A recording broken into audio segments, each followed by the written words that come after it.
Hey guys, it's Ginger coming at you from Traveler's Mindset. And here today with me is Billy Anderson, an awesome, awesome dude and courage coach. He's going to talk to us about being courageous in foreign environments and a lot of other stuff too. So, welcome, Billy. Thank you very much. Excited to be here. Totally. So, where are you based right now? Where are we talking from? So this is called Muskoka, so it's in Ontario, in Canada. It's about 2 hours north of Toronto, and I think it's my favorite place in the world, and I've been to a lot of places. It's a bold statement, Billy. I know, I know it's hard. You ask that question of people, like, what's your favorite place? Well, it depends how you look at it or what I'm looking for. I mean, I Totally. think it's gorgeous, and B, it's my parents met on the road when they were 13, so we've been here forever. Wow. So it's just, and I spent all my summers here as a kid, and oh, it's just so healthy. I can barely even look at it now. I get emotional. It's like, I'm getting the it's health benefits just by like looking at the Skype air coming out of your computer. It's awesome. nice. Yeah. So tell us a little bit about your background. Like I know you're Canadian, right? So when did you leave the country for the first time? What were the circumstances, and why did you want to leave? Sure.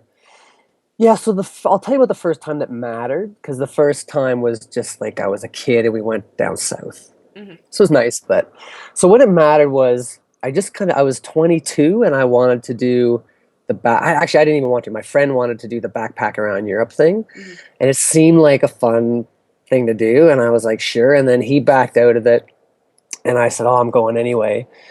And just changed my life. Like before that trip, I didn't care about history. I couldn't tell you if Rome was a country or a city. I was literally just going because it seemed kind of fun. And oh my God, and then you see this stuff and not just physically the sights and all that, but just the people and it's all different, right? It's all different out there.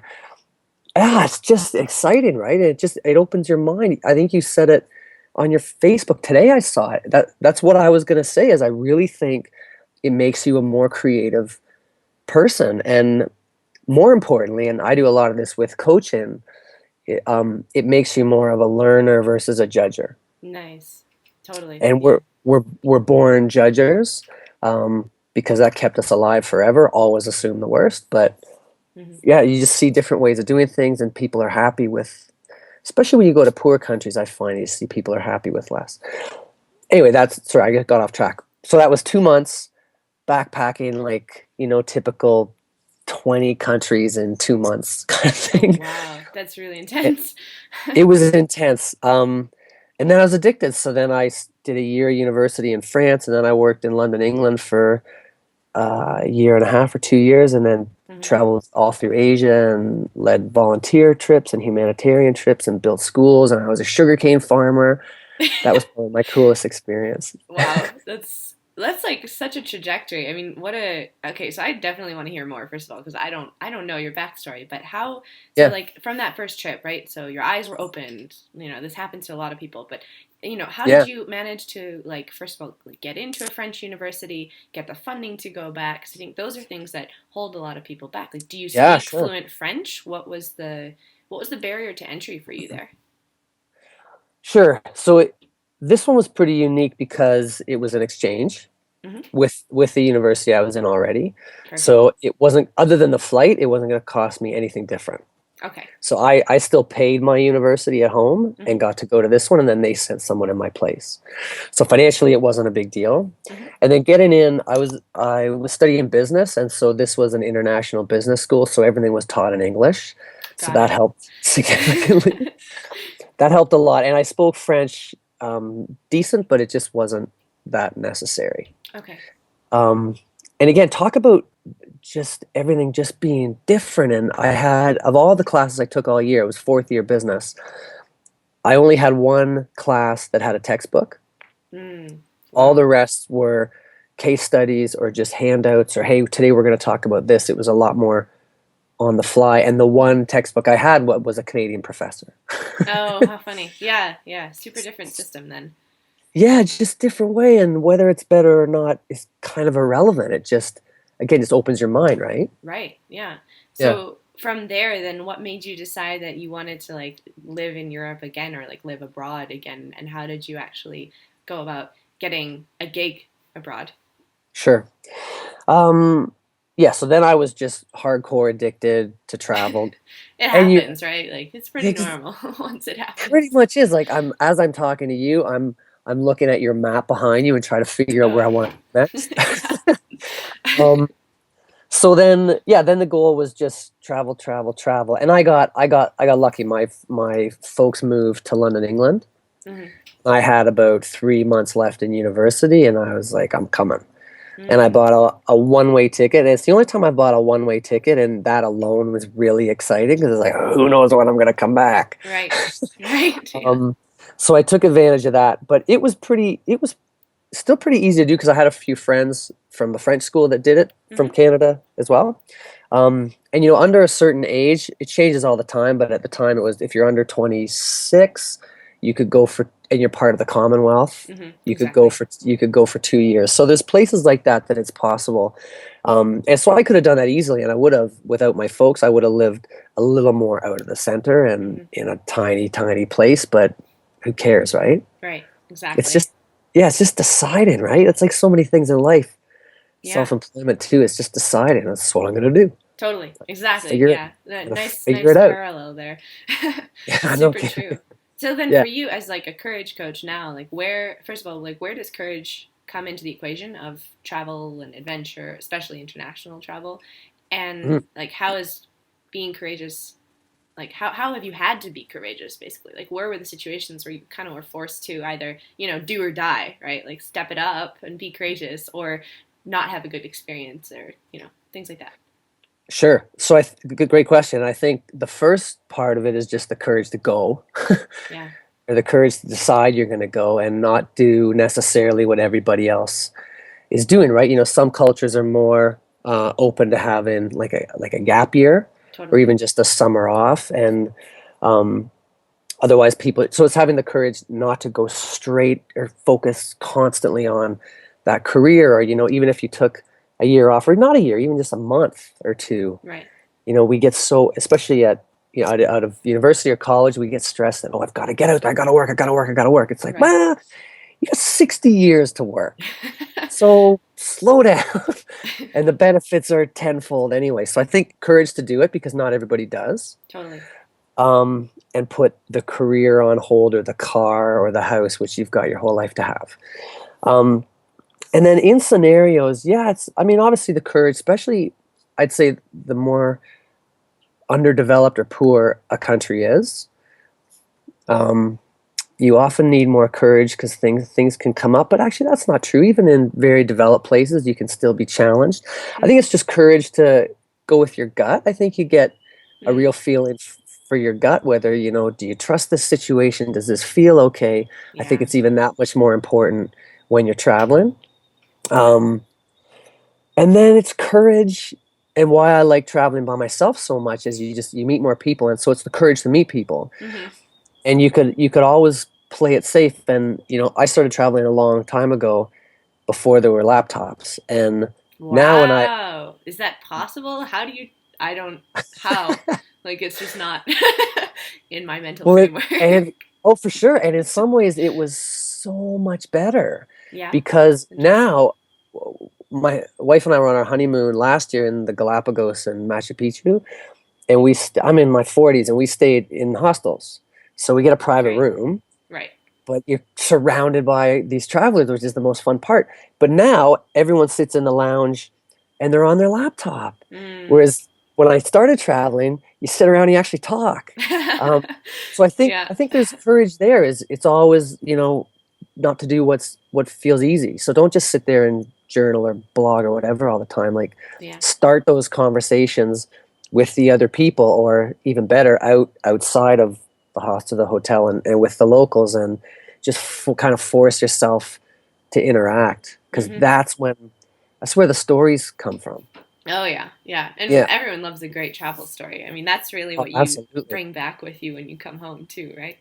Yeah, yeah, and I went for that originally, and then you learn all this other stuff too about your self awareness goes through the roof, and you learn about the rest of the world. But even if you don't care about that, go anyway because that'll happen without you even realizing it.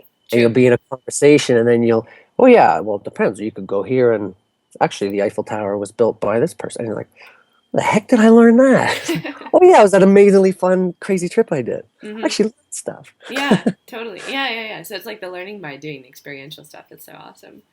Yeah, Yeah. there's a great quote, you might have heard it, and I love it. It's traveling isn't a reward for working, it's homework for living.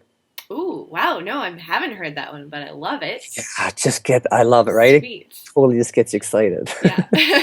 It is though, because it, like you said, it turns you into a learner rather than a judger. So, like for me, that relates to how I, am in my everyday life when I'm not traveling. So I think this is Totally. where like the traveler's mindset comes into play, where Yep. you're just open to the experience of what is and what's happening, and not judging it immediately like you Right. might normally. Yeah. Right. And even people, you don't judge people the same. It helps you just be a little more open-minded about people, and yeah, you just realize that you don't know everything. Yeah, And you that's for realize sure. there's yeah, and you realize there's so many different ways to do things so that when you come home you still hopefully you keep that mindset, right? Yeah. Like you make less assumptions and relationships can be better too. It's amazing. Man, it's fun. Ooh, wait, It's talk fun. Let's about not forget. that. No, no, no. The Yeah. the whole relationship thing. I think that's super interesting that you bring that up, because I've found that as well. But I think so. There are like two things that happen in my experience, and you can probably speak to your own as well. That some relationships will suffer because you've traveled, and maybe there's a disconnect then in that like reverse culture shock experience of coming back and finding that everything's the same, and yet you have Mhm. this different perspective. So really, like nothing's the same anymore, and the friends that you had aren't necessarily the friends that you want to keep. Yep. And then some relationships are strengthened because then you can see, oh, where that point where we were having a difference, well, it's actually just because you have a different way of doing things. Not that you're wrong and I'm right, or that I'm wrong and you're right, but rather that we're just doing things differently. And that's Yep. totally fine. And we Yeah. do that as humans. So, Right. Right. yeah. I think traveling um helps you figure out better who you really are. So that like you said, when you come back, you have a better self-awareness. So you do see that, you know what, those friends, they don't seem like they're as good a fit as they Hmm. were before, Yeah, and other people maybe are even a better fit. totally. Um, And it's and not good it's or bad either. I right, think it's people fit. get, yeah, it's just fit. Yeah. Totally, totally. And so, and I found that, so I'd be showing people pictures, and some people would just kind of flip through them and not really care, and other people would be like, "Oh my God," and they ask you questions, and like you're one person your whole life, but the more self-aware you get, the better you know yourself, Right. and the better you know yourself, the better you can find those good fits in life, whether it's a relationship or a career. And I Hmm. think travel just helps you know what's going to be a better fit because you get to know yourself better. Yeah, that's Yeah. awesome. Awesome. And now actually my mind is going to this little token. It's more than just a token that you showed me right before we hopped on this interview. Yep. Little special things that can kind of develop out of travel, and taking relationships to the next level, like you have done with your wife, actually. So, Yep. yeah, could Yeah, you want me actually, to show you? yeah, it's so Can you cool. see it if I hold it up there? Is Yes, that totally. clear? Yeah, so they're airport codes, right? Of Right. different cities. Right. So that's all the countries we've been to together. It's amazing. Um, and we've underlined Toronto because we've lived there. So we're gonna Hmm. live somewhere else again, and that one will get an underline. Cool. But each country just gets one airport code. Yeah, it's really fun. It's fun to look at. That's so cool. What a cool way Yeah, to document, and also just sort of like kind of keep track of like all of the experiences that you two have shared together too. totally. Yeah, Super yeah, yeah. It's cool. fun to look at it and remember it all. Yeah. So then what about people like in career transitions, or, not necessarily coming out of university, right? Because that's probably a pretty normal time to Sure. go and travel in your life. But what about people who are, they've been in the corporate world for a couple of years, maybe 5, 10 years even, and they need something new, so to speak, or they want to make a Yep. switch, or hit the restart button. Like, Sure. how have you ever done that through travel, or Yeah. if yeah, yeah. I've done it a bunch of times. So, I mean, I started in advertising first in London, England, and then here in Canada. Hmm. And I hit my what I call it's the new midlife crisis. It's basically 30. And people start to hit it. I see it with my work all the time. People start to hit it around 27, 28. Hmm. And it's like, okay, this is what I thought I wanted to do with my life. And now I've done it for a few years and it's not exactly what I was expecting. and I quit and became, and I was actually going to be, I quit advertising to become a tour guide in Africa. Oh, wow. And as I was That's a switch. flying, yeah, well, not, it didn't happen though. As I was flying to London, England for the job interview, Mhm. they went out of business while I was on the plane. Whoa. Talk about a So, twist of fate. Seriously. yeah, exactly. But then I became an outward bound instructor, so leading wilderness trips. So kind of travel, but not international. Hmm. But then, yeah, I had a time where I worked for a small charity. We sent needy kids to summer camp. And then after that, I got the bug back, and it's the travel bug because some of my values weren't being met in my life at home and in an office. So the values of like adventure and connection and discovery Hmm. and fun and learning. Hmm. So I led a group of volunteers to Vanuatu. So Vanuatu's been in the news a while ago because they had a really bad like hurricane maybe, but it's one of the Okay. poorest countries in the world, which is interesting because there were about 3 or 4 years in a row that it won the happiest country in the world. Oh, got it. And they're Yeah. also the poorest, and Yeah. anyone who's been to poor countries gets how that's the case. So we were on the island where they filmed the Survivor Vanuatu. Hmm.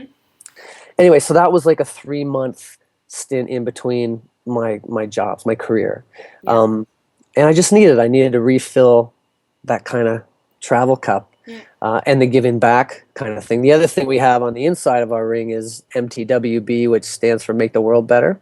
Mm. So anytime we can combine travel with helping out, it feels pretty good. No kidding. Yeah, and the trick with that though is, obviously I find not even the older you get, but the more commitments or responsibilities you have, the Mhm. trickier it can be to pick up and go. You can always do it, Sure. but you got a car payments or you got a mortgage or Hmm. all that. So you can still do it, and a lot of people use that as an excuse. I've had friends say, "Oh, I'd love to do that, but I can't." It's like, well, yeah, you can. Yeah. You would have to sell this and sell that and Right. quit your job. So it's no doubt it's a huge deal, but you can still do it. Totally. So it's doing it before you get those things going, or even what's a smaller version, right? Hmm. So I've got 2 weeks holiday I can spend.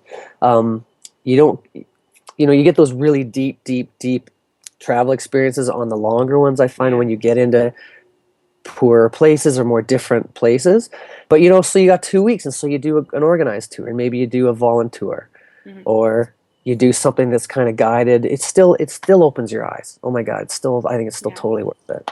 Awesome. Thanks for Yeah. that Sorry, I piece. talked a lot there. Is that what you were after? Yeah, that's totally it. Yeah. I Okay. mean, it's so great to hear from you because you have this like diverse range of life experiences and you also have a really good understanding of the human condition of how people relate to each other and Mhm. obviously you're from Canada, so people relate to each other differently there than they do in remind me of the country's name that you were just saying. See, this is where Van, my Van, ignorance comes out, right? no, no, no, no one's ever heard of it. No one's heard of it. Vanuatu. So it's right Vanuatu, beside there it's you right go. beside Fiji. Okay, perfect. Yeah, Yeah. yeah. But like, the interaction is different everywhere you go and I think it's super interesting to be able to relate to people no matter how Mm, different they might normally interact with you. And then sure. also to like realize that you're gonna probably be viewed differently, very, very differently, as like a bald white dude over there, Yeah. you Oh know? yeah, yeah. I So, was um I was a sugarcane farmer in Costa Rica for a couple months mhm, in the middle of the country, middle of nowhere, no other white people, no other English speakers, yeah. and in a town with one phone. And there was this one kid who was, I don't know, 5 years old, and she would scream every time she saw me because I was like Oh.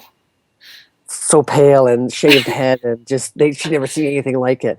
And nobody spoke English. And to what you said is sometimes when you don't speak the same language, you connect even better, or you connect even Yeah. at just a more simple level, and you stop using language as an excuse to not be able to connect, Hmm. and you use hand signals, and you just see that everyone's the same, right? Everyone just wants to be happy, Yeah.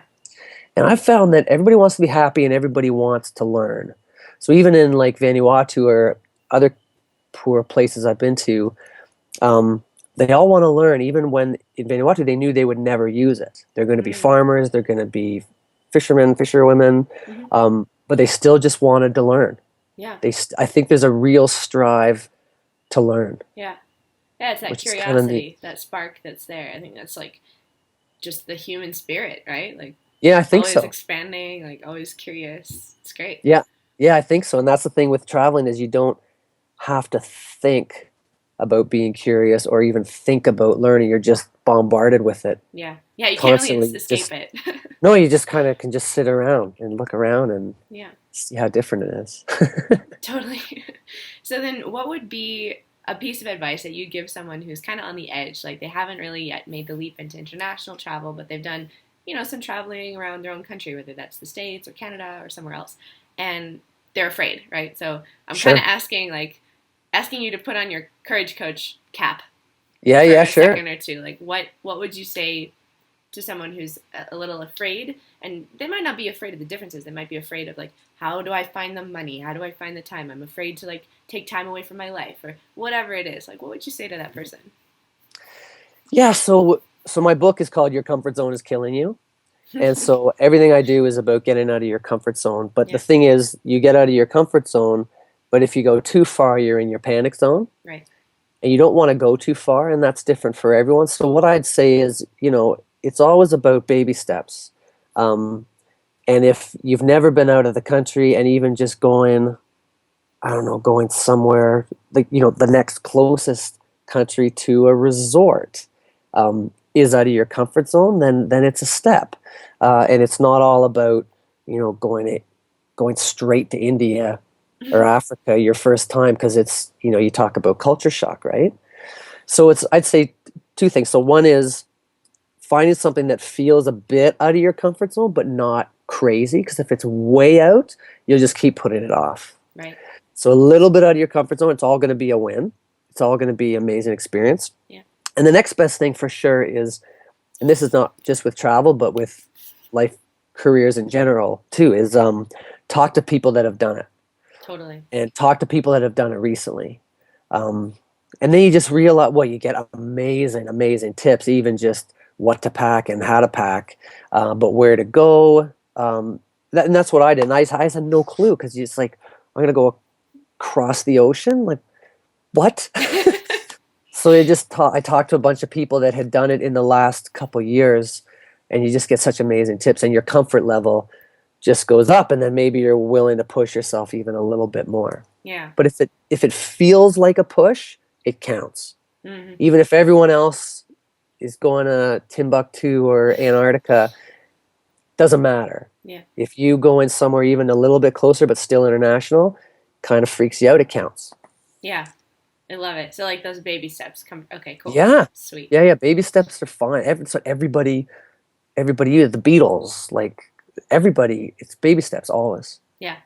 Awesome. Awesome. Yeah. Awesome. So great. Thank you so much for your time. Thank you No for problem. That was fun. sharing. Yeah, it's always fun. And that's the greatest part. And I think just like your network, that's one thing that we haven't even touched on. Like through traveling, your Yeah. network just kind of explodes. Like you Oh don't even yeah, have to yeah. try. It's just, Yep. and then you get to meet cool people just like you. So it's awesome. Amazing. Yeah. Well, thank you so much, Billy. If people want to find Thank out you. more about you or courage coaching or what you are up to in the world, where can they find you?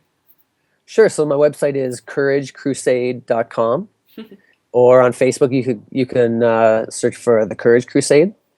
And I write in the Globe and Mail, but that's kind of more work related. Yeah, just couragecrusade.com, or on Great. Facebook or on YouTube as well. I've got a channel. Awesome. Awesome. Well, thank you so much. And yeah, to anyone watching or listening, definitely check out Courage Crusade. So sweet. Thanks, Billy. Thank you.